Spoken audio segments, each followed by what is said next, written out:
Hello, Internet! Spring has sprung, and you know what that means. Baseball's here? Stop invading my videos! The playoffs! It's the most wonderful time of the year. And part and parcel of my playoff ritual is to hurl my opinions and thoughts into the void of the Internet and hope someone picks it up. The other part, as you all know, hypothetical viewers, Rock'em Sock'em 6. Anyway, I'm on the clock and I've got 8 series to cover. Let's get right to it. Welcome to the penalty box.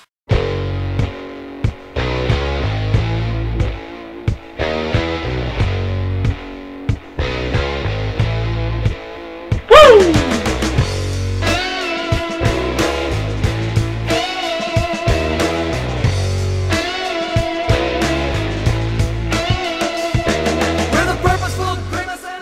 Hey, before I get going, want to see something cool?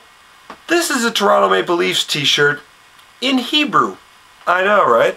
My parents just got back from a trip from Israel and apparently saw this at a market in Jerusalem. Wicked. What's that? Playoffs? Oh, right.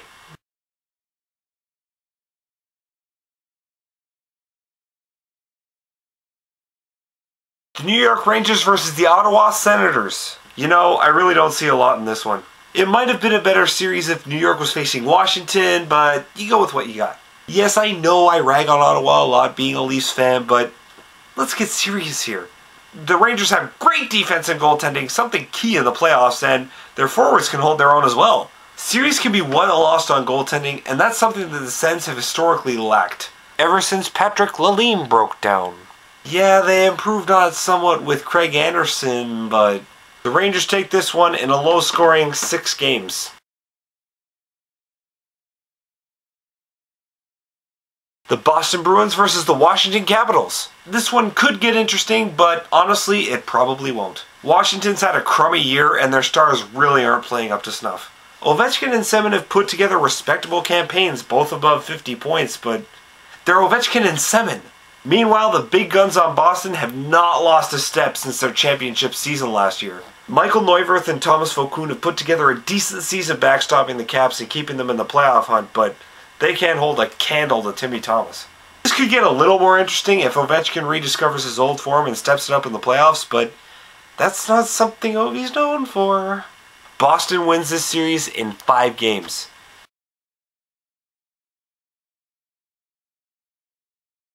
The Florida Panthers versus the New Jersey Devils. The fact that this series exists is why the current playoff format needs to be retooled. I'm not calling for the retarded 4-conference plan that doesn't make geographical sense. I'm saying we should just seed the teams according to their rightful place in the standings. Because if you just take Florida on their point totals, they should be 6th seed. Yet because they led a crappy division, they're ranked 3rd seed, meaning they get home ice advantage in a series against a team with a better regular season record than them. Gary Bettman, making sense since never. As for the actual series, New Jersey's got this all the way. Why? Florida has a goal differential of -24.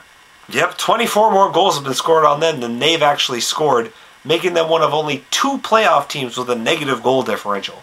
The other team? Washington, with a goal differential of -8. Yep, that's your 3rd place team, ladies and gentlemen.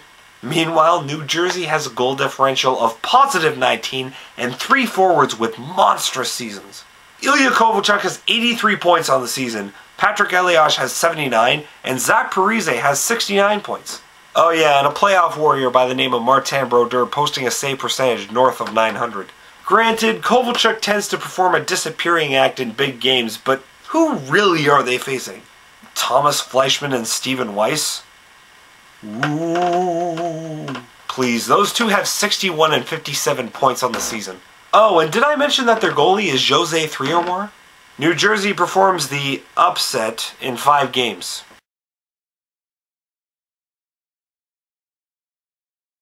The Pittsburgh Penguins versus the Philadelphia Flyers. This series is going to be a dandy. In fact, this is my series to watch of the first round, because this is going to be a knockdown, drag-out affair between 2 bitter rivals. Not only that, but have you seen how that rivalry's heated up in the past week? To give you a brief summary, in a game between the Flyers and the Penguins, Sidney Crosby cross-checked Braden Shen from behind away from the play. So when Shen returns the favor, Crosby looked like he embellished a bit on the fall, and then looks around immediately afterwards for a call from the refs, which drew the ire of Flyers assistant coach Craig Berube.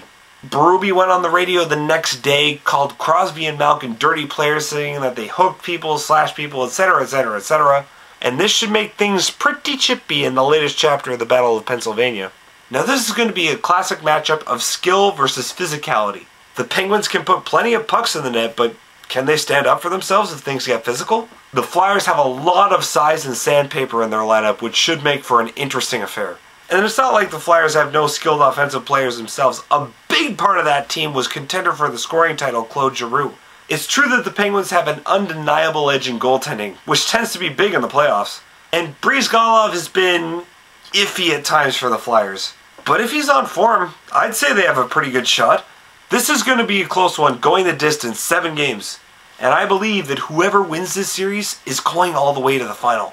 And it's true what Conn Smythe once said, if you can't beat him in the alley, you can't beat him on the ice. I'm taking the Broad Street Bullies in 7. Alright, that's it for my Eastern Conference predictions. I'll post a link for my Western Conference predictions below. I'll see you there.